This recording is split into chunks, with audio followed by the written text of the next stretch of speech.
en Noticias, prestigio informativo.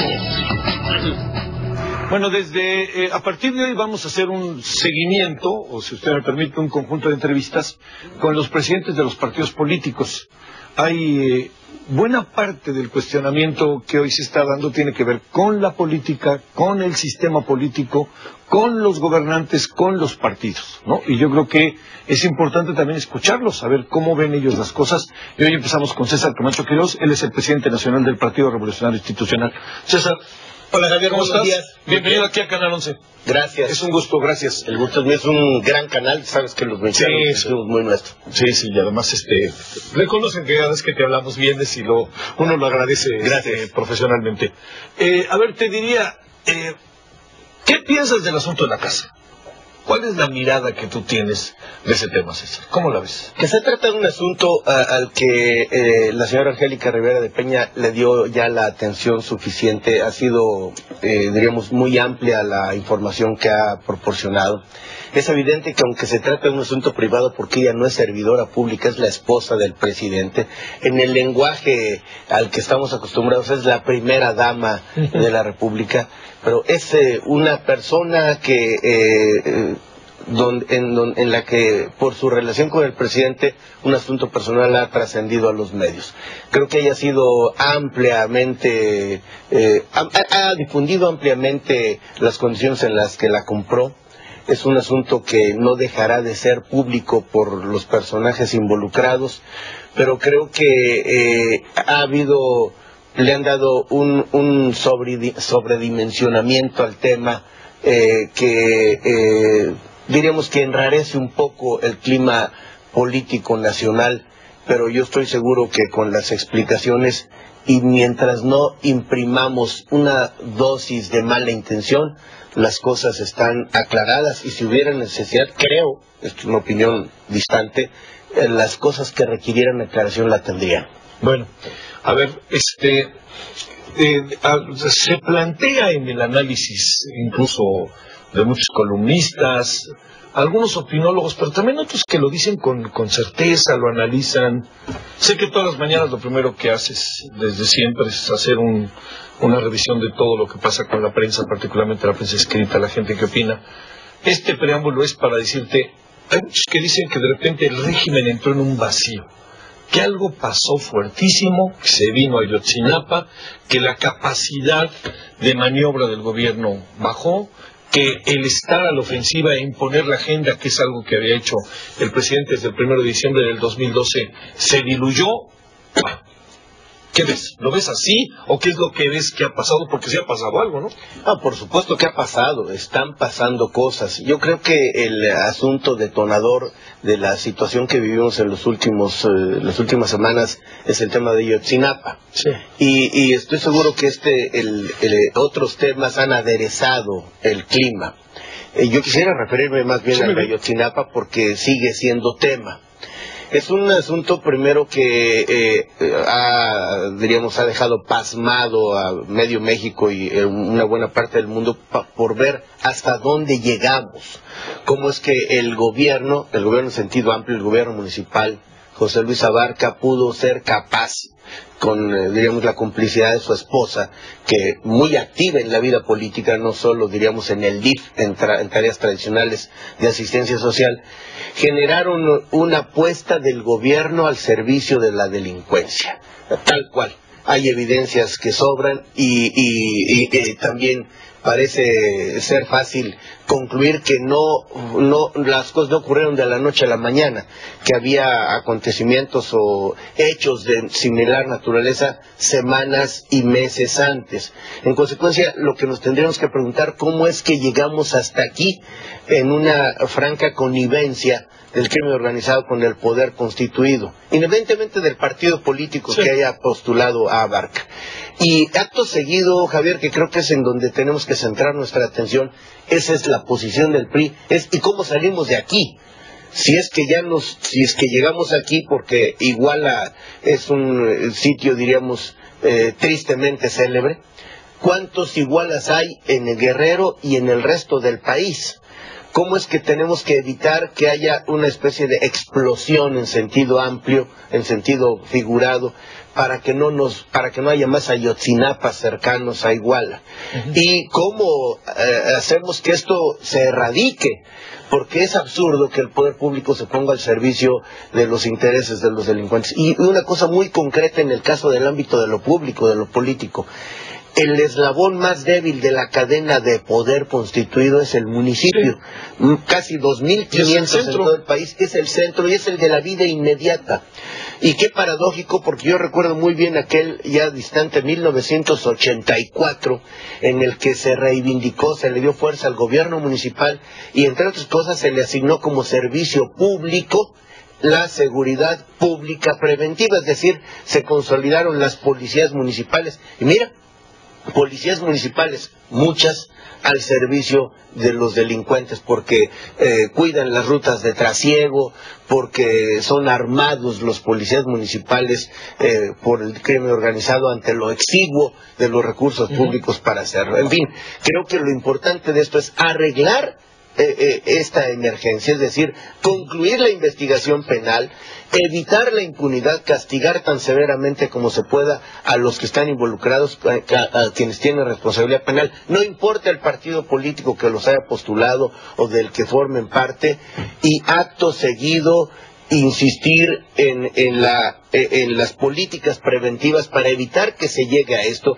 Detrás de esto hay pobreza, falta de oportunidades educativas, distancias enormes para llegar, diríamos con cierta sorna, a la civilización, de modo que haya una reversión de estas tendencias. Y termino esta parte retomando, Javier, el ritmo y la hondura, el propósito de las reformas transformadoras de las que hablaste de soslayo. Una agenda sólida, construida por todos los partidos políticos y el presidente de la República, una agenda que tiene en el centro el quehacer de hacer crecer económicamente este país para que haya empleo, educación, para que se genere riqueza y se tenga que distribuir. ¿Perdió vuelo el gobierno o no?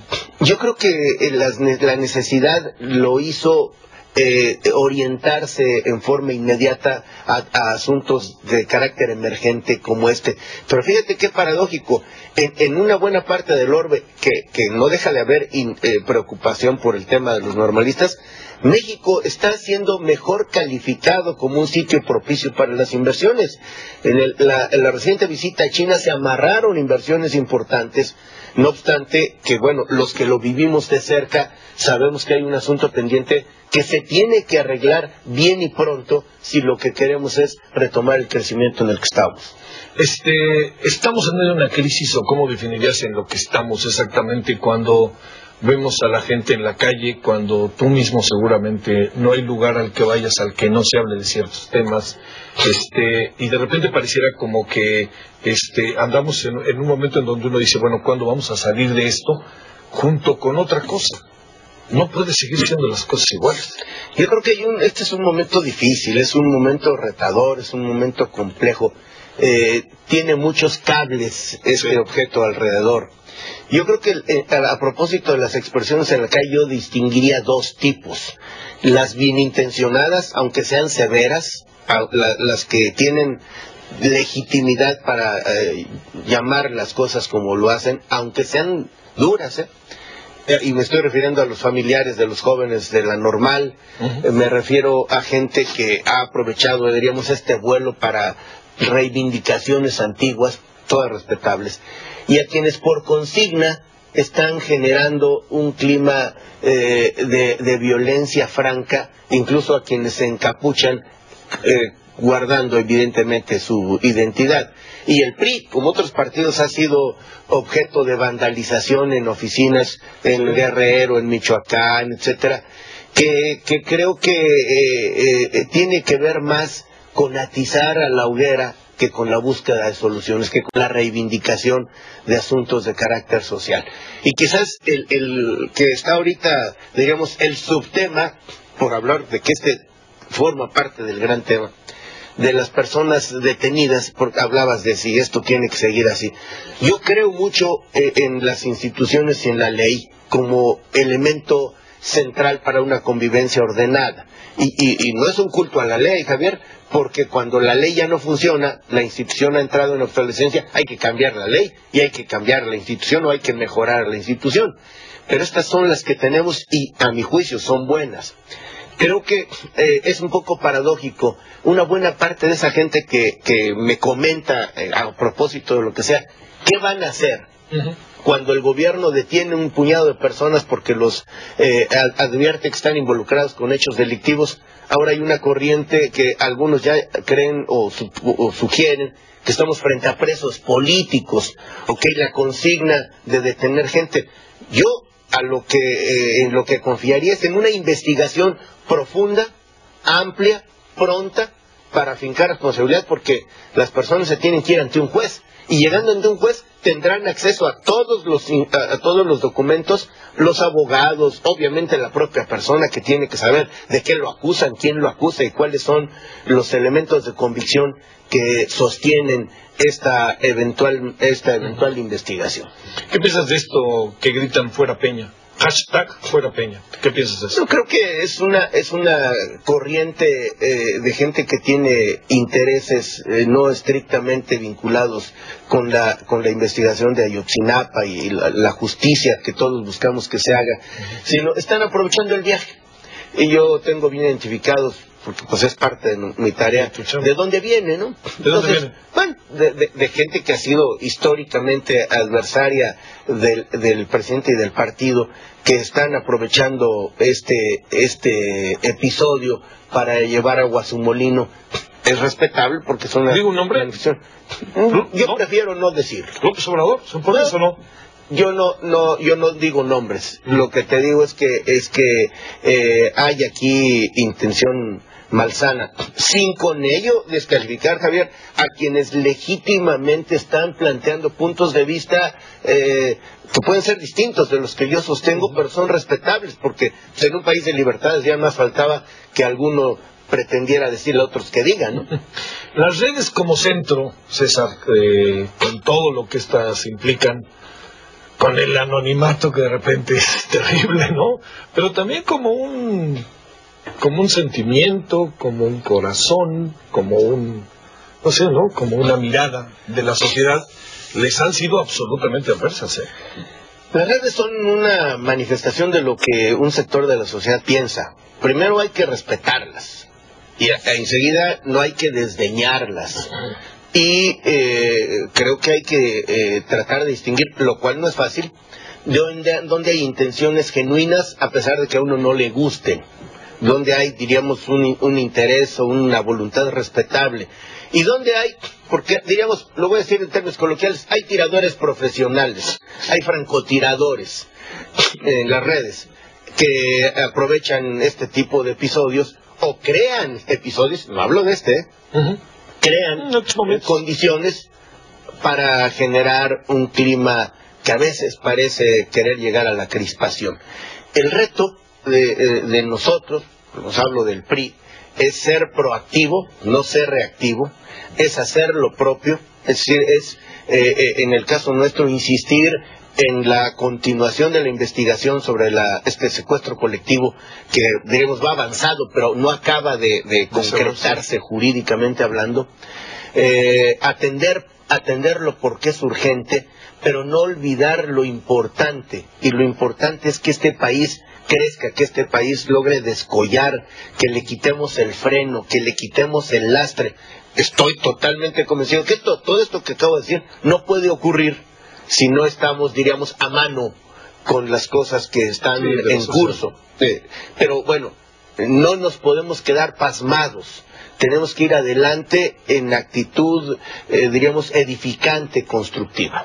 A ver, cerremos con un tema, que es lo que todo el mundo nos preguntamos, ¿no? O sea, yo he tenido la oportunidad de estar en México y fuera de México, en diferentes lados, y es el tema, ¿no? ¿Cómo fregados van a salir de esto? ¿Cómo salir de esto? El gobierno tendría que presentar una propuesta, ¿no? César, digo, ustedes, gobierno, PRI, Los Pinos, conceptos de sana distancia o no, pero el gobierno tendría que hacer una propuesta para esto darle un giro. Bueno, creo que esta es una responsabilidad, Javier, del Estado mexicano. Sí. Y el Estado mexicano, por supuesto, tiene un actor principal, que es el presidente Peña, porque nuestro diseño constitucional es de sistema presidencial. Pero este es un asunto que atañe al Poder Legislativo, al Poder Judicial y a los ámbitos de gobierno, a la Federación, a los estados y a los municipios. Tú y yo y muchos recordamos que hace unos años, pocos años, se decía desde Los Pinos, este es un asunto del fuero común. Es decir, este tipo de asuntos le toca a los estados, en consecuencia yo no le entro. El presidente Peña cambió de actitud y dijo, estos asuntos nos tocan a todos. Es decir, este tipo de fenómenos, más allá de lo jurídico, que diga, bueno, el delito tal es del fuero común y le toca a los gobernadores. El presidente Peña le ha entrado por igual, porque son asuntos que le atañen a los mexicanos. Estrictamente, habríamos dicho, es un problema en términos partidarios del PRD, porque José Luis Abarca y Ángel Aguirre fueron postulados por el PRD, y Guerrero, diríamos en la jerga coloquial política, es del PRD. Y no es así. Es decir, el presidente con absoluto sentido de responsabilidad dijo, es asunto de los mexicanos y le entramos todos. Creo que esto es importante. Yo creo que en estas soluciones hay varias vertientes. Creo que una es, sin endurecerse, hablo de cambio de actitud, hay que aplicar la ley como es. El presidente ha sido muy paciente, muy tolerante, ha respetado el derecho a manifestarse, pero esto que acaba de ocurrir, de detener gente, me parece que es correcto, porque también, de no ser así, pareciera que la laxitud o la tolerancia pudiera estar cerquita de la impunidad, y hay sectores muy importantes que han clamado por evitar justamente la impunidad, decir que cada quien haga lo que quiere, incluso cometer delitos, sobre pretexto de que está ejerciendo un derecho. Creo que mucha sociedad civil, Javier, es decir, este es un tema en el que obviamente no estoy pensando que haga. La sociedad civil no puede hacer lo que le toca al gobierno, y más si se trata de acciones directas, algunas de las cuales puedan ser duras, o si no duras, obligar a una actitud que solo puede tomar, hablo eventualmente de la detención de alguien, que eso no lo puede hacer, ni podríamos exponer a nadie que no tuviera esa obligación. Creo que en la construcción de qué hacer hay que escuchar mucho a la sociedad civil. Y en el caso de los partidos, Javier, creo que todos tenemos responsabilidad. Especialmente el nuestro, el mío, el que represento, que es el partido en el gobierno, que respalda absolutamente las decisiones del presidente Peña, y que tiene también como tarea generar base social de sustentación en este tiempo, en estas políticas. Y algo más, porque es inevitable, ya estamos inmersos en el proceso electoral. Empezó el 7 de octubre. Sí. Alguien diría, ¿quién piensa en proceso electoral cuando las cosas están así? Pues tenemos que pensar en ello. O sea, esto sigue, hay que renovar autoridades, y por lo pronto, estos asuntos que estamos enfrentando, estos problemas de violencia, de dificultades de orden penal, etcétera, los tenemos que afrontar como problemas en común. Creo que hoy no se valdría, sería muy, diríamos, de política de quinta, querer sacar raja política en favor o en contra con acontecimientos como estos. Y enseguida, yo creo que tenemos que pensar cómo contribuir al blindaje electoral, siendo muy cuidadosos con el tipo de personas a las que vamos a postular, por las que hay que votar, Javier. Sí. El 7 de junio, inevitablemente hay que ir a votar por más de 2,000 cargos públicos a lo largo y ancho del país, en más de 2,000 elecciones, perdón, más de 10,000 cargos. Y bueno, tenemos que seleccionar muy bien a la gente, porque le vamos a depositar confianza, le vamos a prestar la plataforma de despegue. Y yo digo que tanto para la postulación y después para el gobierno, mucha sociedad civil vigilando. Y después para el gobierno, mucha sociedad civil vigilando el perfil y el desempeño de las personas. ¿Tienes información de que el presidente pronto diera un mensaje en materia de lo que ha venido pasando y intentos de cambio, etcétera, o no? Bueno, el presidente, diríamos que tiene como el asunto número uno de su agenda y no tengo autorización para decir nada que no me corresponda. Por lo pronto el PRI está haciendo su parte e insisto, no solo espera para respaldar o para aplaudir. El PRI, en una actitud proactiva, también propone, plantea, porque queremos hacer esa parte que nos corresponde en el acompañamiento al gobierno de Enrique Peña, en el que creemos. Hablo del proyecto de Enrique Peña y en la persona de Enrique Peña. Sí. ¿Qué tiempo, no? Qué tiempo, pero complicado, ¿verdad? Javier, este país ha vivido episodios difíciles, también tendrá que ser, también esto va a pasar y va a pasar más si nos responsabilizamos de ello todos, especialmente la gente que trabaja en la política o en el propio gobierno. Los medios juegan un papel importantísimo. Seguro que sí. Bueno, muchas gracias, César Camacho. A ti, Javier. Gracias que viniste aquí a Canal 11. Con mucho gusto, seguramente pronto estaré de aquí si me invitas. Pero por supuesto. Gracias de nuevo, muchas gracias. Presidente del Partido Revolucionario Institucional, César Camacho Quirós. Bueno.